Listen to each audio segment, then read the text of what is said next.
অসম্ভব সুন্দর ঝর্ণা, সাথে লেক, সাথে কয়লার খাদান, জৈন তীর্থক্ষেত্র, পরপর পরপর সব কিছু আসছে আমার এই ভিডিওতে। পুরোটা দেখুন। কিন্তু ধানবাদে আমরা কয়লা খাদানে এসে পৌঁছেছি। ধানবাদে পৌঁছানোর পর এই কয়লা খাদানই ছিল আমাদের প্রথম দ্রষ্টব্য স্থান। কয়লা খাদান প্রথমবার চোখের সামনে দেখলাম। ভিতর থেকে ধোঁয়া বেরোচ্ছে দেখে ভেবেছিলাম হয়তো কেউ আগুন ধরিয়েছে। ড্রাইভার দাদার কথা শুনে বুঝলাম এটা প্রাকৃতিক কোল গ্যাস, যেটা মাটির মধ্যে আপনা আপনি আগুনের সৃষ্টি করে। ভূগোলের ছাত্রী এবং ভূগোলের শিক্ষিকা হিসেবে আমি একটার পর একটা জিনিস আবিষ্কার করতে লাগলাম এবং মুগ্ধ হতে থাকলাম। আপনারাও আমার সাথে দেখুন পুরো ভিডিওটা। আমরা এবার এগিয়ে চললাম ধানবাদের পথ ধরে। ধানবাদের পথ খুব সুন্দর জাতীয় সড়ক পথ ধরে এগোতে থাকলাম। আর তার চারপাশে পরেশনাথ পাহাড়। ঝাড়খণ্ডের এই পরেশনাথ পাহাড় হচ্ছে সর্বোচ্চ পাহাড় এবং সর্বোচ্চ শৃঙ্গও এখানেই অবস্থিত। এই পাহাড় গিরিডি জেলায় অবস্থিত ঝাড়খণ্ডের, এবং ধানবাদ থেকে বেশ কিছুটা গেলেই ঘণ্টাখানেকের মধ্যেই আমরা পৌঁছে যাব এই পরেশনাথ পাহাড়ের কাছে। পরেশনাথ পাহাড় ঘেরা রাস্তা ধরে এগোতে এগোতে আমাদের পরের গন্তব্যস্থলের দিকে আমরা এগিয়ে চলতে থাকলাম। পরের গন্তব্যস্থল আমাদের রামরাজ মন্দির। রামরাজ মন্দির ধানবাদ ঘুরতে এলে অবশ্যই ভ্রমণ করে যাবেন। এটি একটি দর্শনীয় ও জাগ্রত মন্দিরও বটে। 2019 সালের আগে এখানে শুধু রাম সীতার মন্দির ছিল। 2019 সালের পর মন্দিরটি নতুন করে রিনোভেট করা হয়। বর্তমানে এখানে মহাদেবের লিঙ্গ, তার সাথে নন্দী মহারাজ, রাধাকৃষ্ণ, শিব পার্বতী, হনুমানজি, সিদ্ধিদাতা গণেশ সকলের মূর্তি রাখা আছে, এবং প্রত্যেকটি জায়গায় পুরোহিত মশাই রয়েছেন আলাদা আলাদাভাবে পুজো দিয়ে দেওয়ার জন্য। আপনি চাইলে এখানে পুজোও দিতে পারেন। প্রণামী বাক্সও আছে, সেখানে চাইলে প্রণামী বাক্সে আপনি দক্ষিণা দিতে পারেন। পূজা না দিলেও কোনো অসুবিধা নেই, এখানে কোনো জোর জবরদস্তির ব্যাপার নেই। মন্দিরটি খুব ভালো পরিবেশ, খুব সুন্দরভাবে এখানে মেনটেন করা হয় সব কিছু। সামনেই প্রসাদ পাওয়ার কাউন্টার আছে, সেখান থেকে কুপন কাটলে প্রসাদ পাওয়া যায়। মন্দিরে ঢোকার মুখেই জলরাশি রয়েছে, সেখানে পা ধুয়ে মন্দিরে প্রবেশ করতে হয়।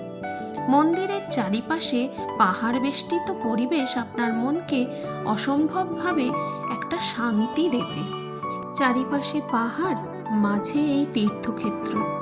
চারিদিকে পাহাড় বেষ্টিত পরিবেশের একদিকে আবার একটি জলাশয়ও আছে। সেই জলাশয়টিতে বোটিংয়ের ব্যবস্থাও করা আছে। সামনে মেলার মতো বসেছে। মেলা প্রাঙ্গণ পেরিয়ে আমরা আবার আমাদের গাড়ির দিকে এগিয়ে চললাম পরবর্তী দ্রষ্টব্য স্থানের উদ্দেশ্যে। রামরাজ মন্দির অবশ্যই আপনারা একবার ঘুরে যাবেন, খুব সুন্দর জায়গা। এই ঝাড়খণ্ডের যেটুকু দেখলাম সেটুকু পরিবেশ খুব সুন্দর। চারপাশে পরিবেশ দেখতে দেখতে আপনার সময় কেটে যাবে। এক স্থান থেকে আরেক স্থানে যাওয়ার যে ক্লান্তি, সেটা আপনি অনুভব করতে পারবেন না। তবে এই ধানবাদ ঘুরতে এলে বা ঝাড়খণ্ডে এলে আপনার আসার সময়টা কিন্তু নির্বাচন করা খুব জরুরি। জুলাই থেকে ফেব্রুয়ারির মধ্যে যদি আপনি আসেন তাহলে আপনার ক্লান্তি লাগবে না এবং খুব ভালো পরিবেশ পাবেন। তার আগে কিংবা তার পরে এলে কিন্তু বেড়ানোটা অতটা ভালো হবে না, কারণ প্রচণ্ড গরম থাকে। জানুয়ারি মাসেই যে সারাদিন গায়ে সোয়েটার রাখা যাচ্ছে এমনটা নয়। সকালবেলা এবং রাত্রিবেলা ঠান্ডা থাকে, বাদবাকি সময় অতটা ঠান্ডা লাগে না। এখন আমরা পরবর্তী স্থানের উদ্দেশ্যে এগিয়ে চলেছি। হোটেলে পৌঁছে ব্যাগপত্র রেখেই আমরা বেরিয়ে পড়েছি আমাদের বিভিন্ন স্থানগুলো দেখার জন্য। চলে এলাম একটি কৃত্রিম হ্রদ, যার নাম হচ্ছে তোপচাঁচি লেক। ধানবাদ থেকে 37 কিমি দূরে অবস্থিত NH2 এর পাশে অবস্থিত এই কৃত্রিম জলাশয়টি, কৃত্রিম হ্রদটি, যেটি 1915 সালে সৃষ্টি হয়েছে। ধানবাদ এবং পার্শ্ববর্তী এলাকায় জল সরবরাহ করা হয় এই লেক থেকে। এটি গোল্ডেন কোয়াড্রিল্যাটারালের অংশ। এই NH2 এর পাশে অবস্থিত, তো এটি গোল্ডেন কোয়াড্রিল্যাটারালের একটি অংশ বিশেষ। যারা ভূগোলের স্টুডেন্ট তারা এটা রিলেট করতে পারবেন। আমরা এখানে এসে বেশ খানিকক্ষণ সময় কাটিয়ে নিলাম। খুব সুন্দর পরিবেশ, অনায়াসেই 45 মিনিট থেকে 1 ঘন্টা সময় কাটিয়ে নেওয়া এখানে কোনো ব্যাপার হবে না। আপনারা পরবর্তী ডেস্টিনেশনগুলোতে যাওয়ার আগে এখানে কিছুটা সময় নিজের মনকে শান্তি দিতে পারেন। মহানায়ক উত্তম কুমারের বাড়ি এই লেকের পাশেই অবস্থিত বলে কথিত আছে, যদিও শোনা যায় অগ্নি পরীক্ষা সিনেমার শুটিং এই স্থানে হয়েছিল এবং তখন ওই বাড়িটিতে শুটিং হওয়াকালীন মহানায়ক বলেছিলেন যে ওই বাড়িটি উনি কিনে নেবেন, কিন্তু শোনা গেল যে ওনার অকাল প্রয়াণের জন্য বাড়িটি কেনা হয়ে ওঠেনি। গিরিডি, ঝাড়খণ্ড, এই এলাকাগুলো এত সুন্দর, চারিদিকে পরেশনাথ পাহাড় বেষ্টিত স্থান।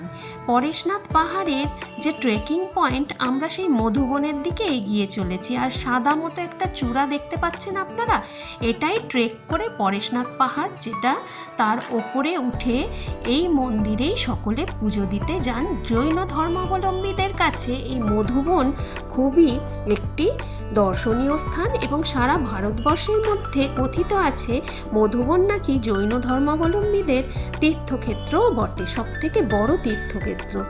আমাদের যেমন বেনারস গেলে চারিদিকে মন্দির আর মন্দির, এই মধুবন তেমনি চারিদিকে আশ্রম আর আশ্রম।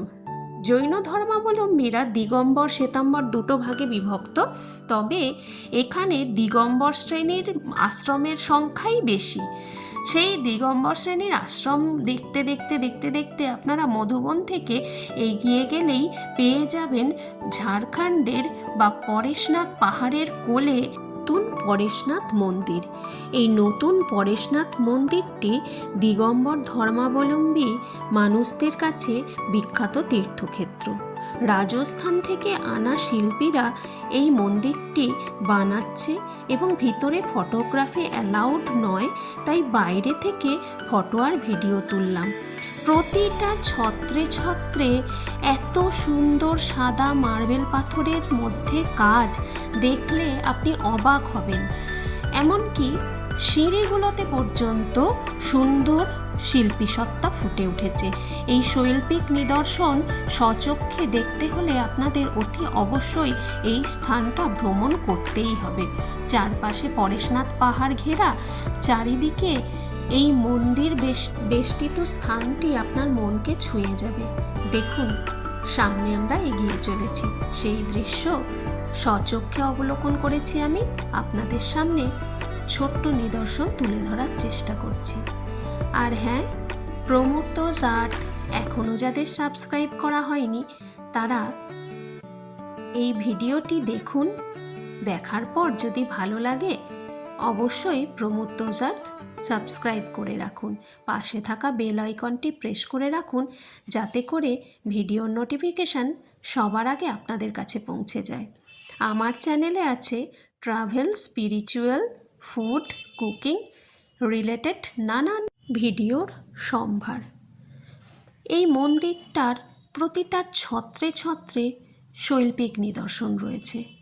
মন্দিরের ভিতরে প্রবেশ করার জন্য মেয়েদের মাথায় কাপড় দেওয়াটা জরুরি, তাই স্কার্ফ জাতীয় জিনিস সাথে রাখবেন। যেহেতু শীতকাল ছিল তাই আমাদের কোনো অসুবিধা হয়নি, এটা আমরা না জেনেই গিয়েছিলাম, তাও আমাদের কাছে ছিল বলে কোনো অসুবিধা হয়নি। যদি নিজের কাছে নাও থাকে, সামনে কিনতে পাওয়া যাচ্ছে, কিনে নিয়ে তবেই মহিলাদের প্রবেশ করতে দেওয়া হয়, না হলে দেওয়া হয় না। যদিও মানুষ অনেকেই এটা মানছে না, কিন্তু ওনারা প্রতি পদক্ষেপে বলে চলেছেন মাথায় কাপড় দিন, মাথায় কাপড় দিন, এই কথা বলেছে। খিদে তো পেয়েছে, এবার এই মন্দির দেখে আমরা চললাম খাবারের উদ্দেশ্যে। এই ধাবাতে আমরা খেয়েছিলাম, সত্যি খুবই সুন্দর ধাবা, যেখানে আমরা সবজি ভাতের থালি নিয়েছিলাম 70 টাকা করে। 70 টাকার এই প্লেটে ছিল অনেক কিছুই, দেখুন সেটা দিলাম। তার সাথে আমরা চিকেন থালি নিয়েছিলাম 180 টাকার চিকেন থালি, যেই চিকেন থালিতে 10 থেকে 12 পিস মাংস ছিল। এবার খাওয়া দাওয়ার পর্ব সেরে আমরা এগিয়ে চললাম আরেকটি দ্রষ্টব্য স্থান। যে এই দুটো দ্রষ্টব্য স্থান কিন্তু আমি ইউটিউব ভিডিও দেখে যাইনি, আমাদের ড্রাইভার দাদাই নিয়ে গিয়েছিলেন। এটা হচ্ছে নন্দপ্রভা আশ্রম, যেটা বরাকর নদীর ধারে অবস্থিত। আর অসম্ভব সুন্দর লোকেশন, দারুণ জায়গা, না চোখে দেখলে বিশ্বাস করানো সম্ভবই হবে না যে ধানবাদে এত কিছু আছে, ধানবাদে এত সুন্দর সুন্দর জায়গা আছে। এটাও জৈন ধর্মাবলম্বীদের আশ্রম। এখানে ভিডিও তোলা নিষেধ, তাই কয়েকটি ছবির মাধ্যমে আপনাদের কাছে পুরো জায়গাটাকে তুলে ধরলাম। বরাকর নদী পাশেই, আমার বাঁদিকে বরাকর নদী, তার পাশেই এই মন্দির। এই যে ওর পিছনে দেখুন, এটা বরাকর নদী। বরাকর নদীর ধারে লোকেশনটা অসম্ভব সুন্দর। এই মন্দিরের নির্মাণ কার্য এখনো চলছে এবং দেখার মতো নির্মাণ শৈলী, সাথে অনেক মানব চরিত্র এবং পশু পাখিদের চরিত্রকেও তুলে ধরা হয়েছে পাথরের কাজের মাধ্যমে। খুবই ভালো লেগেছে আমার। আমি তো সবাইকে সাজেস্ট করব যে এই সব জায়গাগুলো একবার ঘুরে নেবেন। ধানবাদ এমন কিছু দূরে না, এমন বেশি কিছুদিন ছুটি বা বেশি খরচের জায়গা না। আমার ভিডিওর নেক্সট ভিডিওতে আমি বাকি যে যে স্থানগুলো দিয়ে দেখেছিলাম সেগুলো বলবো, তার সাথে খরচের হিসেবটাও দেব। এই ভিডিওতে আপাতত আমরা নন্দপ্রভা আশ্রমে রয়েছি। নন্দপ্রভা আশ্রম থেকে আমরা তারপর বেরিয়ে পড়ব পরবর্তী গন্তব্যের উদ্দেশ্যে। সকালে হোটেলে পৌঁছে ব্যাগপত্র রেখে সেই যে বেরিয়েছি, তারপর পরের পর চলছে, কিন্তু তাতেও ক্লান্তি এক ফোঁটাও লাগেনি। রাস্তাগুলো যে অসম্ভব সুন্দর, চারপাশের প্রকৃতি আপনার মনকে ছুঁয়ে যাবে। ক্লান্তিকে তখন কোথায় দূরে সরিয়ে রাখবে সে আপনি কল্পনাও করতে পারবেন না। চলুন পরবর্তী আকর্ষণ আপনাদের সম্মুখে তুলে ধরলাম। এই যে দেখুন আমার পরবর্তী আকর্ষণ। রবি ঠাকুর সহজ পাঠে বলেছেন উশ্রী নদীর ঝর্ণা দেখতে যাব। সেই উশ্রী নদীর ঝর্ণা দেখতেই চলে এসেছে। পরেশনাথ পাহাড় হলো উশ্রী নদীর উৎসস্থল। এই উশ্রী নদী জলধারা সৃষ্টি করে বরাকর নদীতে গিয়ে মিশেছে। উশ্রী নদীকে তাই বরাকর নদীর উপনদীও বলা হয়। উশ্রী ভারতের ঝাড়খণ্ডের গিরিডি জেলার থেকে 14 কিমি দূরে অবস্থিত মনোরম একটি ঝর্ণা। যে ঝর্ণাটা 40 ফুট উঁচু এবং এটার ভ্রমণের সেরা সময় জুলাই থেকে সেপ্টেম্বর। যদি জুলাই সেপ্টেম্বর মাসে না আসতে পারেন, তাহলে জুলাই থেকে ফেব্রুয়ারির মধ্যে অতি অবশ্যই আসবেন। NH-34-এর পাশে অবস্থিত এই সুন্দর একটি স্থান মনকে আপনার শান্ত করে দেবে। গর্জন জলরাশি কত সুন্দর সেটা আপনারা দেখতেই পাচ্ছেন। পরবর্তী আকর্ষণে যাওয়ার আগে আজকে আপনাদের এই অবধি আমি দেখিয়ে রাখলাম। আমাদের এই হোটেলটিতে সন্ধেবেলা আমরা পৌঁছানোর পর তারপরে একটু ফ্রেশ হয়ে চা খেতে বেরোলাম। স্টেশন থেকে 2 মিনিট দূরত্বে ছিল এবং এটার ভাড়া 1500 টাকা মতো বলেছিল। সেটা আমরা কতই ডিল ফাইনাল করলাম নেক্সট ভিডিওতে আমরা বলবো। এবং রাতের খাবার কিনে নিয়ে আমরা রাতে ডিনারটা হোটেলেই সেরেছিলাম। আবার দেখা হচ্ছে ধানবাদ নিয়ে পরবর্তী ভিডিওতে। নমস্কার।